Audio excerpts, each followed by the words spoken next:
All right, so welcome to the Street Epistemology workshop. My name is Pierce. I've been doing Street Epistemology since 2019. I have a tiny YouTube channel where I post conversations and other SE-related content.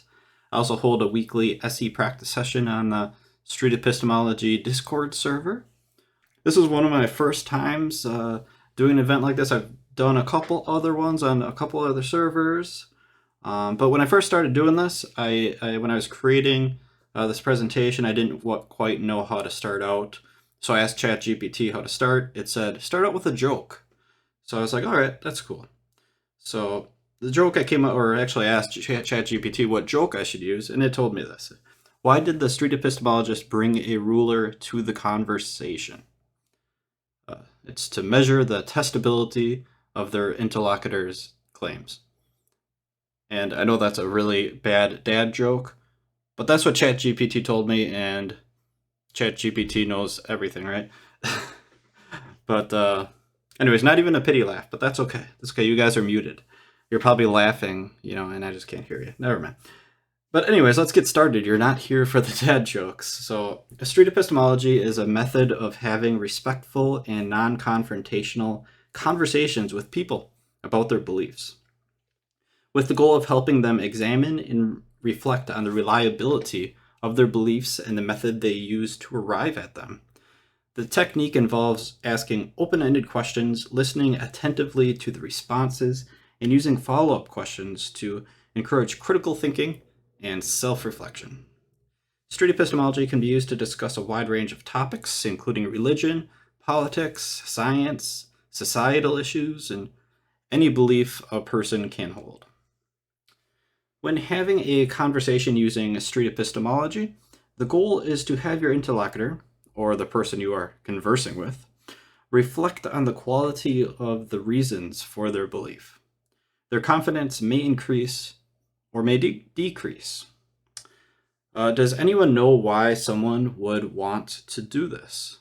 And I don't mean that in a rhetorical sense. I am actually looking for some answers if anyone has any idea, any thoughts.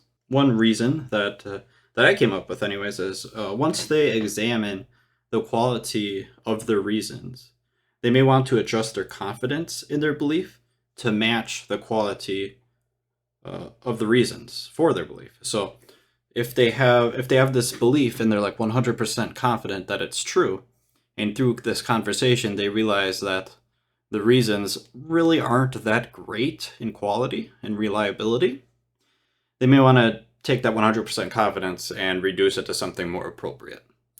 Or they may have a low confidence and they might find that, hey, I actually have some pretty decent reasons. Maybe I want to increase that confidence. Before we dive into the components of street epistemology, or SE for short, and how to use SE, I'd like to tell you how I discovered SE, as I think it can be a useful example. In 2019, I am speaking with Ryan, who I have known for years. Previously, we had a pretty good relationship.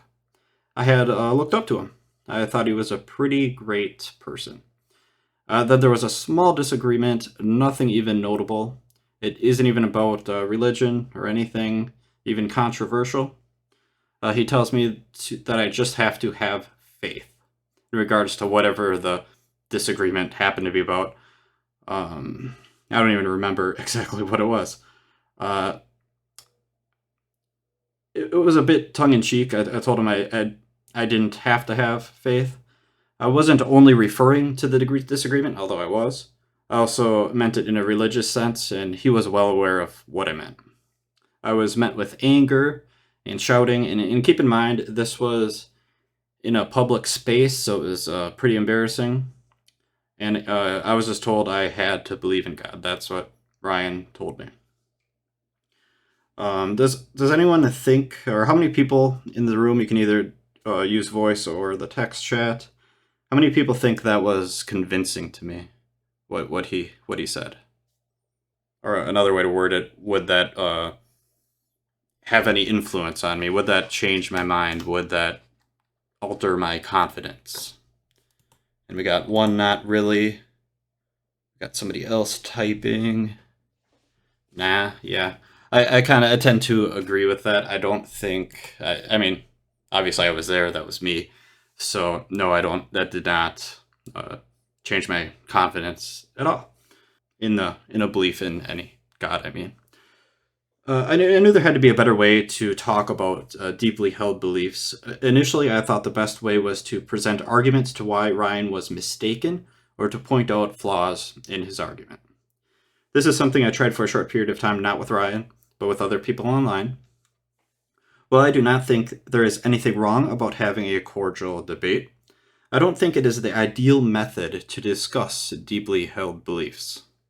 In the voice chat or in the text, if I were to tell Ryan 10 reasons why Noah's Ark didn't occur, do you think this would get him to reflect on his belief? No, the opposite. It would close him down, perhaps? Maybe. Depends on how much he's okay to be wrong. Yeah, so maybe open-mindedness, perhaps. In my opinion, I don't think that would get him to reflect on his belief as so much as just to find ways to still believe, even if he accepted whatever I told him. Even if he accepted what I told him, I don't think that there would just be other ways to get around that. And even if what I said was pretty clear cut and had very good, reliable evidence, I'm not so certain that he would accept it anyway. I mean, there's a chance. There's obviously always that chance, but personally, I don't see that going down that route. In the voice or the text chat, if I were to tell Ryan that faith is not a good way to, let me restart that. How about if I were to tell Ryan that faith is not a good way to know what is real? Do you think that I would get him to reflect on his belief or change his confidence at all? Anybody have any thoughts on that? Not if you just say that. Yeah, I agree. And I think the better way is to instead, I'll kind of get into this obviously, but would be to ask why do you believe that faith is reliable, right? And then based off that answer, you dig into it deeper. But we will get there. In my opinion, the best way to get someone to reflect on their deeply held belief is not to argue, debate, or present evidence. The best way is to use street epistemology. The following steps are how to conduct street epistemology. One of the most important things in street epistemology is to establish and maintain rapport. If rapport is lost, the conversation loses all productivity. Let me bring you back to my example with Ryan. Rapport was completely lost the minute he raised his voice. If Ryan would have provided the most reliable method and evidence for the existence of his God to my satisfaction, meaning I would accept the evidence, I wouldn't have accepted it. It wouldn't have changed my confidence. I was hurt, angry, confused. What was being said no longer mattered. No doubt I shut down. This isn't a unique trait to me. If you break rapport in any conversation, the effectiveness of such conversation is diminished. The best way to establish and maintain rapport is to be human, be kind, be attentive, be your genuine self. Show genuine interest in the conversation and actively listen to what is being said. Try to deeply understand what your interlocutor is saying and what they mean. If there is a single thing I would like you to take away from this workshop, it is to treat your conversation partner like a human being that they are. Of the people who practice street epistemology, Reed is one of the best at establishing and maintaining rapport. He doesn't try to build rapport. He doesn't think about it. It is something he does naturally. That really is how it should be. When practicing SE, don't say anything that isn't genuine. Your interlocutor will likely know it's not sincere anyways. If you walk away from this, remember one thing. Treat your conversation partner as a human. And I just want to say I'm going to show a video example of Reed building rapport, but I just want to state that SE doesn't have to be initiated on the street with strangers like seen in these video examples I will be showing you. It can be done with your mom in your living room or wherever, with a family member, friend, whatever. You don't have to get out a camera and start recording. Here's that video example. All right, so my name is Reed. Nice to meet you. Hi. What's your first name? Giselle. Giselle? Yeah. How do you spell that? Giselle. Gotcha. All right. Do you come to the park often? No, my family just moved to California, so. Your family just moved to California. Wow. Yes. Where'd you moving from? New Jersey. New Jersey. All right. Big change. Yeah. How you like it so far? It's cool. It's cool. Yeah. All right. Yes, Delly and I are from Los Angeles. We just came down here to visit our friend Alex to help practice this thing called Street Epistemology. The Street Epistemology is centered around obtaining consent, that is the next step, and ensuring that your interlocutor is comfortable and prepared for a potentially challenging conversation. By seeking their consent, you demonstrate respect for their personal boundaries and emotional well-being, which contributes to a more positive and meaningful exchange. This approach also helps to avoid putting your interlocutor in a defensive position, which could hinder the productive exploration of beliefs. In essence, obtaining permission is a crucial step in creating a safe and respectful environment where both parties can engage in a constructive and thought-provoking discussion. How do you obtain consent? There are many different ways to obtain consent. Explain what street epistemology is and allow them to ask questions if they do not understand. Then ask if they would like to partake in such a conversation. Or you can ask them if you could talk to them about a deeply held belief of theirs and about the reliability and reasons they have for such belief. So basically asking them if they want to take part in a street epistemology conversation without actually using the term street epistemology. A lot of times I do this because sometimes you say street epistemology and their eyes get real big and they don't know what you're talking about. So if you just explain it without using the term, you're a lot of times good to go. Why is consent important? Consent is important because your interlocutor may not have a desire to have such a conversation. Asking them up front will not only help you determine if you should proceed, but it sets expectations for your interlocutor of what to expect. It can be wise to periodically recheck for consent during a conversation, especially if you suspect any uneasiness from your interlocutor.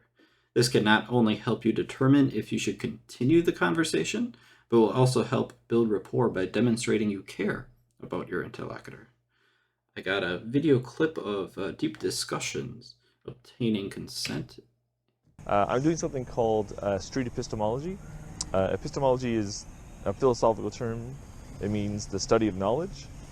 And so what I do is I ask someone to pick a belief, a claim, a stance or something like that, something that they're very passionate about, and then I ask questions to figure out how they got to that conclusion and the method they used. Okay. And I might ask some questions that will like gently challenge how you could be so sure that it's actually true. Okay. So are you okay if I record it? That's fine. Okay. The next step is choosing the topic. Once you've established rapport and obtained consent, the next critical step in the street epistemology conversation is choosing the topic. The topic should be a deeply held belief that your interlocutor is willing to discuss and examine critically, but it could be a more casual belief. Nothing wrong with that. If there is someone you have an existing relationship with, you may know of some of their beliefs already. You may ask them if it is something you are willing to talk about. One does not have to be the initiator. You can wait till the opportunity presents itself. So if you're having a conversation with someone, wherever that might be, and they present a claim, just that comes up in conversation, you can say, hey, do you want to talk about that? Do you want to talk about the reasons for why you believe that, et cetera, et cetera. And that can be a really good way. If you're quite literally on the street, start by asking your interlocutor broad, open-ended questions about their belief or values. For example, you might ask, what's a belief that you hold strongly and has a significant impact on your life? This approach allows them to identify a topic that they value, that they are comfortable discussing. I got a really good video example of Anthony doing this, and he probably says it better than just about anyone. Okay, so I don't want to hold you up for too long. Let's talk about a belief that you're sure is true. Do you have any strong feelings on a particular belief and it motivates you to behave differently? Oh, yeah. Okay. Which one is it? I believe in the spirits that are the people who passed away are always with us, and so we never know if there's watching down on us right now and encouraging us or hoping that we make good choices and or maybe do things differently than how they did them. All right, next step is clarification of the belief. Clarifying the belief ensures both you and your interlocutor have a shared understanding of the belief in question, which serves as the foundation for the rest of the conversation. One of the best ways to clarify the belief is to restate the belief in your own words. Ask your interlocutor if your understanding is accurate. For example, you believe that your necklace is a good luck charm and has brought you good fortune every day you have worn it. Sometimes restating the belief in your own words can cause your interlocutor to reflect on the belief. Ask for definitions if there is any words that people often define differently. For example, if the claim is all children should respect their parents, you may want to ask what they mean by respect. Do they mean all children should obey the orders by their parents? All children should not critique their parents? Or does it mean all children should only be kind to their parents? So it can mean a lot of different things, and it's important to get clarification on what exactly is meant. And the next video is Mark clarifying the claim. Interesting, ghosts. And by ghosts, what do we mean? Spirits. People coming back from the afterlife to, yeah. Coming back from the afterlife. Or not passing on to the afterlife, per se. So you live a life, you die, you survive your death and become a spirit? Is that what you're saying? I think there's energy that's left over after you pass on, go to heaven, whatever. Next step, finding the confidence level. To determine your interlocutor's confidence level in their claim. Establishing this baseline allows you to gauge their confidence level and allows you to ask what their confidence is at a later point in the conversation to compare. Additionally, discussing confidence levels helps your interlocutor reflect on the strength of their belief and the reasons for supporting it without even asking about those things. Explain to your interlocutor that you would like to assess their confidence level in the belief on a scale. For example, you may say, to better understand how strongly you hold this belief, would you be comfortable assigning a number from 0 to 100, where 0 represents no confidence at all, and 100 represents absolute certainty? It is important to calibrate this scale. Often it is done by indicating what 0 and 100 mean, but you can also ask for a number and then ask them to tell you what that number means to them. Personally, I don't like to use the number scale at all. That is just kind of a me thing. I like to ask for confidence in an open question format. How sure are you that this is true? As the conversation progresses, you dive deeper into the reasons and methods for their belief. Periodically check in with your interlocutor to see if their confidence level has changed. This can help them reflect on any new insights or realizations that have emerged during the conversation. I got a video example of Navigate with Nate, finding the confidence level. Before we really get into why you believe that and what your reasons are for believing that, I want to kind of gauge how confident you are about that. So on a scale from 1 to 7, where 1 is I'm not confident at all, or maybe even I disagree with this claim, and 7 is I'm very confident, I strongly agree with this claim, and 4 is more neutral, I could go either way. Where do you think you are? Probably a 5. I'm pretty strong to me, but it's not I'm sure if somebody a good enough argument to why that's a wrong opinion, I'm sure. Okay, so you agree with it, but you're not really confident that it's true. Is that right, or do you think you might be higher? 6. 6. Okay, yeah, 6 is fine. I'm pretty confident about it, but somebody a strong enough a reason to show me why this is wrong, or probably disagree. Yeah, you're open to changing your mind, right? Yeah. Okay.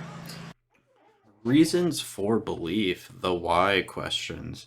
By asking why questions, you help your conversation partner delve deeper into the foundations of their belief. Uncovering the evidence, experiences, and thought processes that contribute to their confidence, or in some cases, lack thereof. Begin by asking broad, open-ended questions that encourage your interlocutor to reflect on the reasons for holding the belief. Examples of such questions include, what makes you believe that this is the case? Or, can you share the main reasons that have led you to this level of confidence? Approach the conversation with genuine curiosity, seeking to understand your interlocutor's perspective rather than refuting their reasons. This mindset helps maintain rapport and fosters a more open and honest exchange of ideas. Pay close attention to your interlocutor's responses and demonstrate active listening by paraphrasing their statements, asking clarification questions, and providing verbal and nonverbal cues that show your engagement. This will encourage them to share more about their thought processes and evidence for their belief. As your interlocutor shares their reasons, ask follow-up questions that encourage them to delve deeper into the underlying assumptions, evidence, and experiences that support their belief. Give your interlocutor time and space they need to articulate reasons and explore their thoughts. Avoid interrupting or rushing them. That's part of rapport, as this can create tension and hinder that rapport. What if the why is another claim? That's very common. Ask your interlocutor if they would be comfortable discussing the underlying claim and proceed. And you may want to clarify that and do all the steps. It's basically like a soft reset in a way. I got an example of David of Sound Epistemology. What's the main reason that supports your 100% confidence that the Trinity created humans? That God, being the Trinity, created humans? What supports my belief in that? Yeah, like if we took one reason, Mm-hmm. the reason that supports your 100% confidence the most, Mm-hmm. what reason would that be? I'd say my personal experiences. Personal experience? Well, what if there are multiple reasons why? Ask your interlocutor which reason is the most important and concentrate on that particular reason. If they are unsure, ask them, would you still believe this belief if this particular reason wasn't available? And that gives you a really good indication on how important that reason is to their belief. If they would reduce their confidence, perhaps that is a really important reason. But if they would not reduce their confidence, if their confidence would remain exactly the same, then that's probably not a very important reason to them. We got an example from myself, asking my interlocutor which reason is important. Personal experience here in my left hand, Yeah. and then we have like archaeology in this hand, Yeah. and then you also mentioned like a vast copies of the Bible. Which one of these holds the most weight? Which one gets you to believe? Which one is like the biggest reason for your belief? I think it like anything comes down to our heart, right? And it comes down to my heart and believing. Examining the reliability of the methods or reasons for belief. The first one that you can use is Socratic questionings. After uncovering the reasons behind your interlocutor's confidence in their belief, the next step is to examine the reliabilities. One is Socratic questioning. Examples include, should this, whatever belief, particular belief, or let me start that over. Should this particular evidence or reason give us this amount of confidence? That's what you'd ask. Let's say someone believes they have a necklace that brings them good luck. Should they believe this because of personal experience? The question can be phrased, should personal experience give us 99% confidence that your necklace is lucky? More Socratic questions can be, why is it a good reason to believe the necklace is lucky? Would the same reasoning work with different claims? And you can ask your interlocutor for a different claim or come up with one yourself. It's best if they come up with the example. Can our feelings or personal experience be deceptive? Can someone believe, or if it's a certain type of conversation, have faith in something that is not true? How can we determine if two separate events are related in any way? how could we test this? How could we test to see if the necklace is lucky? An important note is not to ask multiple questions at a single time. This likely will overwhelm your interlocutor and may even cause defensiveness. Stick to a single question at a time and be sure to listen carefully to the answer. If you are unsure of exactly what your interlocutor means, ask them. Put their answer in your own words and ask if you understand correctly. I got an example of David again, asking Socratic questions. Why is personal experience a good reason to be 100% confident in something? Another type of examination is searching for alternative explanations. Encourage your interlocutor to consider alternative explanations or interpretations of their evidence or experiences. Examples include, aside from your necklace being lucky, what alternative examples can you think of that explain your good fortune? Is there any way to know which alternative explanation is most likely to be true? If there were other explanations that you are currently unaware of, would you want to know about them? I got an example of Reed asking about alternative explanations. Yeah, could there be an alternate explanation for why people people who are born in the same month group in trait-wise? Is that true? I don't know. There is a reason I can't think of it. Like, is there any study that could be done to tell? No, like loads of people don't believe in astrology. They're like, it's such bullshit, like it's not real, it's not based in science, and you can't prove it. Can't prove it. No one's disproven it to me yet. Does that make sense? Should we believe things just because they haven't been disproven? Asking about falsifiability is another way to examine the reliability of a method. Discuss the concept of falsifiability and ask your interlocutor to consider what evidence or circumstances could potentially disprove their belief. This can help them reflect on the limitations of their reasons and methods, as well as the conditions under which they may revise their belief. Examples include, how could we test whether the necklace is really lucky? Is there a possibility that you have been mistaken about it being lucky? What new evidence would shift your confidence about the necklace being lucky? I think we got Reed again for a video example. Yeah, could there be an alternate explanation for why people who are born in the same month group in trait-wise? Is that true? I don't know. There is a reason I can't think of it. Like, is there any study that could be done to tell? No, like loads of people don't believe in astrology. They're like, it's such bullshit, like it's not real, it's not based in science, and you can't prove it. Can't prove it. No one's disproven it to me yet. Does that make sense? Should we believe things just because they haven't been disproven? The outsider test is a way to examine the reliability of the reasons and methods from a neutral perspective. This test involves imagining that the belief in question belongs to someone from a different background or belief system, and then asking whether the same reasons and method would still be considered reliable or convincing to your interlocutor. Let me bring back Ryan.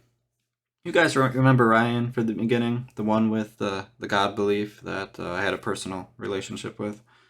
Let's say I'm speaking with Ryan, and this is a conversation he actually wants to have. In all honesty, I don't think that it is, but let's hypothetically say it is. Let's say Ryan tells me what has led him to 100% confidence that the God as described by the Catholic Church is true. He tells me that growing up he felt a strong connection to his God, and even as an adult, when he prays, he can feel his God's presence. The outsider test would be conducted as such. And this is me speaking to Ryan. I think I understand what you're saying, Ryan.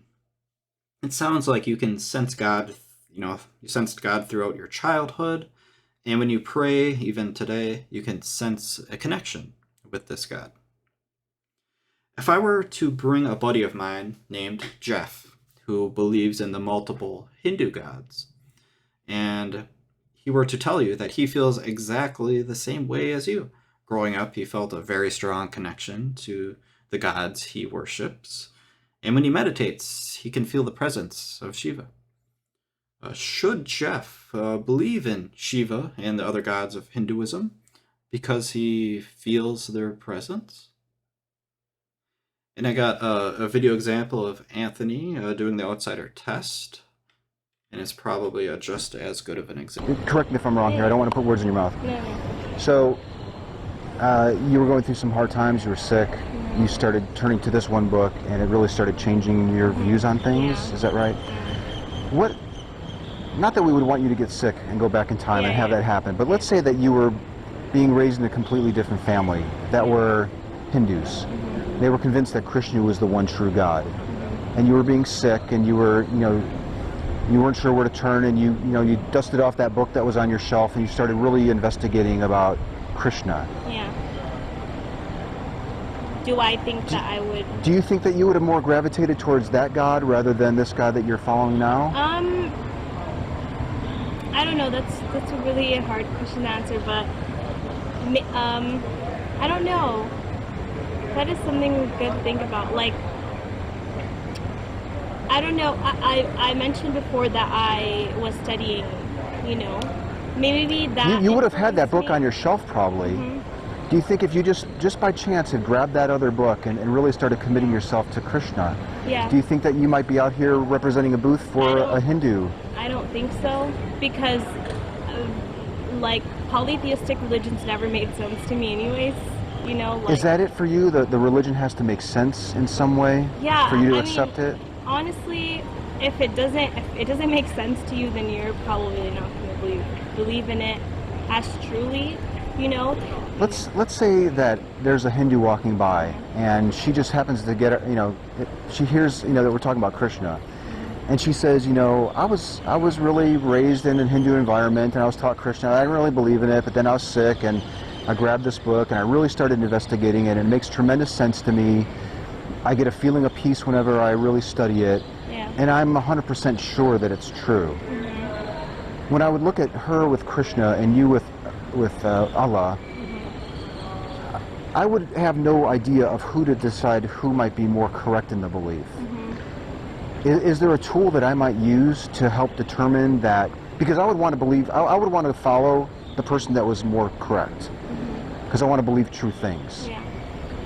What might you say to that woman who's 100% convinced that Krishna is the right God? Even though we might both agree that she has a right to believe in that, help me, give me a tool that I can use to decide who's more correct of the two of you. Kind of put you on the spot. I don't know, actually. To tell her to... Even just to tell me. Let's say that she's just as convinced. She looks at me just like, she's sincere, she's honest, she really believes it, as much as you believe it. I want to follow the right person. I want to follow the person that's more correct. Yeah. Honestly, nothing's coming to my head. I don't know.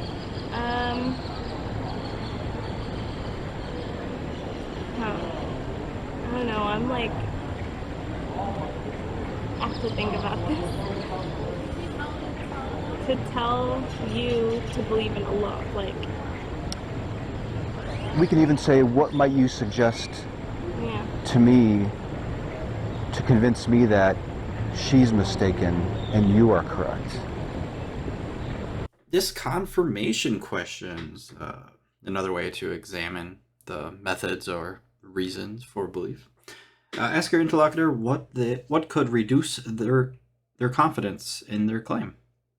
You can also ask what would increase their confidence for the claim. For example, what could you learn that would make you less confident the necklace is lucky? You can talk about this further. Ask why this would decrease their confidence. Here's an example of Quinn asking this confirmation questions. Let's see. Is there anything that could get you less confident? Like, is there any experience that you could have or information that you could learn that would make you like a 90% or a 10%?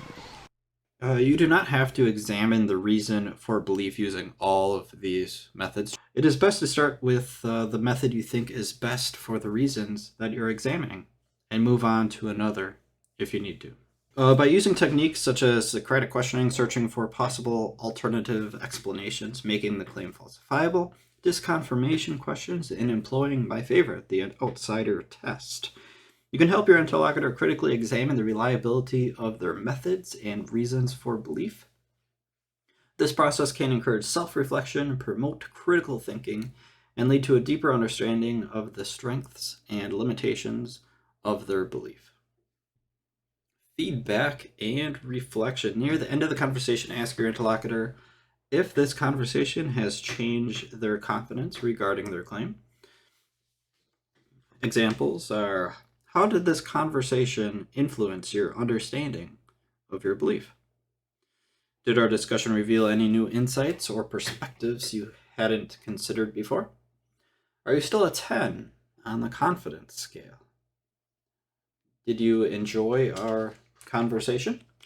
And we got an example of myself and Matt. He actually happens to be in the room with us, asking for feedback and reflection. And your confidence level, has that remained about the same? It drops a little bit, I can't lie. Okay. All right, that's pretty much street epistemology, and that's one of the conversational methods that I use. And what are your thoughts on it? What did you think of the conversation? Did you like it? Did you find it beneficial at all? Yeah, I mean, I think it's, it's definitely, kind of fun to, talk about, things that are, borderline taboo, I guess, to necessarily discuss like in depth. And so I think that's, one aspect of this that is, kind of beneficial or fun to engage in. Yeah. Sweet. I'm going to take that as a personal 5 stars. All right, and a very similar next step, concluding the conversation. Ending a dialogue in a respectful, positive, and encouraging manner can leave a lasting impression on your interlocutor and pave the way for future discussions. Essay talks can be a back and forth exchange. Ask if they would like to ask you any of these types of questions, or maybe they want to learn more about your stance on a subject matter or claim. Express appreciation. Thank your interlocutor for their time, openness, and willing to engage in a thought-provoking conversation. This gratitude fosters a sense of goodwill and can leave a positive impression, making them more likely to engage in future discussions. Offer an open invitation. Encourage your interlocutor to reach out if they'd like to continue the conversation, explore related topics, or share any new insights or reflections. This invitation demonstrates your genuine interest in their thoughts and beliefs, and it helps maintain an ongoing open line of communication. And I saw, Jay, that you were typing. Feel free to keep typing if you want. I'll answer the question when I can. We got Dolly concluding the conversation. I can only speak for myself when I talk about something like that. Yeah, that's all we're asking for. Yeah. Thank you. Thank you. That's fun. We'd like to offer you an obvious one of these, one of the 3. Choose any color you like. It's yellow. This is an obvious bribe to have you come back for this, if you like to complete sets. Are you guys gonna be out here like tomorrow too?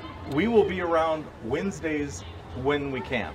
Okay. Most Wednesdays. I'll be walking this route Wednesdays when I can as well. Cool. Sweet.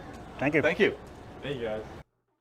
So what not to do with regards to street epistemology, of course. Being confrontational or argumentative. Street epistemology is meant to be a friendly, non-confrontational approach to discussing beliefs. Avoid trying to win an argument or prove someone wrong.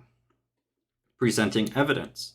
Instead, explore your interlocutor's epistemology. Asking leading questions to maintain a neutral stance, which is what you want. Avoid questions that presuppose a specific answer or direction. Instead, aim for open-ended questions that encourage reflection. Ask for what they mean. Misunderstandings can arise from unclear definitions or terminology. Take time to ensure both parties have a shared understanding of key terms. Neglecting rapport. Building rapport and trust with your conversation partner is essential for a productive dialogue. Focus on establishing a friendly, open atmosphere by using empathetic language and body language. Focusing on facts instead of methodology. Street epistemology emphasizes examining the methods used to arrive at beliefs rather than discussing specific facts or evidence. Keep the conversation focused on how the person came to their belief. Being overly persistent or pushy. Respect the other person's boundaries and be mindful of their comfort level. If they're not interested in engaging, don't force the conversation. Lack of patience. Street epistemology requires patience and persistence. Don't expect immediate progress or epiphanies. The goal is to facilitate reflection, which may take time. It's probably going to take time. A very common misconception is that always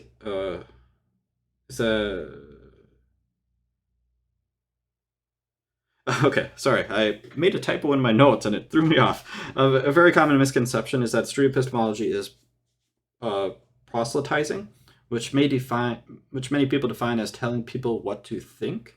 With SE, you don't want to tell people what to think. You want to uncover and examine the reasons for what they believe is true.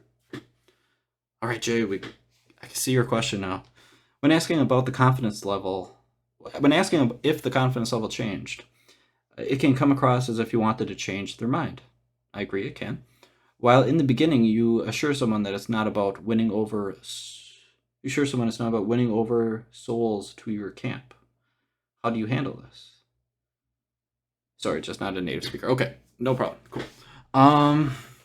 Okay, so I think your concern is that at the beginning you're asking, their confidence level, and then if you ask at the middle or the end or whatever, if you ask again, it kind of has the appearance as if you're trying to change someone's mind. And I can see how someone could come to that conclusion, definitely. So that might actually be your goal, okay? I'm not here to tell you what your goals are or are not. For me personally, if it's a belief that I don't think is going to cause any bodily harm to someone, right? If I'm talking to someone who is a very violent person and they're a white supremacist or something, I'm probably going to be motivated to change their confidence level because I think that's, super harmful and awful, right? But if it's someone who just believes in this God and they believe that this God takes care of them, I'm probably not going to be super motivated to change their mind. I don't see any harm, but it is a conversation that I would like to have. I would like for them to examine the reasons for their belief and to see if they've come to this conclusion using reliable methods, right? But I'm not really trying to change their mind. I'm just trying to encourage reflection, encourage critical thought. That's what I'm trying to do personally. For you, it might be different. But I think what's important is to be honest with your interlocutor.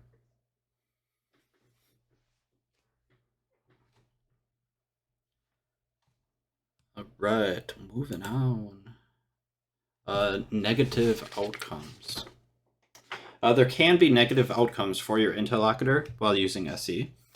People who belong to religious groups that don't socialize with outsiders very often are most susceptible to negative consequences. There may be other examples out there as well. If someone loses confidence in their religious claim, they may become an outsider to their religious group. This is an emotionally taxing and difficult situation to go through. It is best to be mindful of your interlocutor and check in if you suspect they may not be doing well with the conversation. One question that can be asked is, if you were no longer confident in your claim, would you be okay? I use this question as a test to see if I should proceed. If they say that they're not going to be okay, I probably will ask a few more questions about that just to see exactly what they mean. But if they're very sincere and they definitely don't think they'd be okay if they, lost confidence in their belief, I don't want to harm anyone. So it's probably not. I'm probably not going to proceed with street epistemology. I might still talk to them for a little bit, but I'm not going to critically examine their reasons for belief. That's where I'm not going to proceed with that. In conclusion, street epistemology is a powerful conversational tool that encourages reflection and critical thinking about the methods we use to form our beliefs. As we've discussed, it is important to approach these conversations with empathy, active listening, and patience. Remember, the goal is not to win an argument, but rather to facilitate a deeper understanding of how we come to believe what we do. So, I know you can't actually click these links here, but perhaps we can get them to you if you have the desire. If you want to practice and learn more about SE, every other Wednesday at 6 p.m. CDT, I hold a practice session, so feel free to attend that. The link is here. Want to make SE content? You can attend the Content Creators meeting. Yep, we are right at 9:59, and I think I'm going to conclude with one last little thought experiment that I like to use, that I'd like to share with all you guys. So the thought experiment is called Alan the Alien. So if you're talking with someone and you kind of hit a dead end, and it's a truth claim rather than a values claim, or it could be a values claim, I suppose. Anyway. So we got Alan the Alien. He is an alien. He's not from Earth. He doesn't have any stance on any particular human beliefs. He actually doesn't know anything about humans or Earth or anything. He's a complete outsider. And he comes down, lands right next to you, and you tell him your claim, whatever the claim might be. You would say what the claim is, right? And Alan, being, the alien, he wants to know what is true. He has a strong desire for truth. How does he determine what is true about the world with regards to the claim? And then you obviously listen to what your interlocutor has to say and go from there. All right, I think that's all we got. The time for today is up, but I want to thank everybody for coming to the workshop. It was great to see so many faces out here. I'm so happy there was a little bit of participation at the end. That was fantastic. If you guys want to join the Street Epistemology Discord, that'd be awesome. That's a great place to hang out and practice SE and learn more. There's also more resources and links on streetepistemology.com. So yeah, go out and check that out if you're interested. And that's all I got for you guys. So thanks again.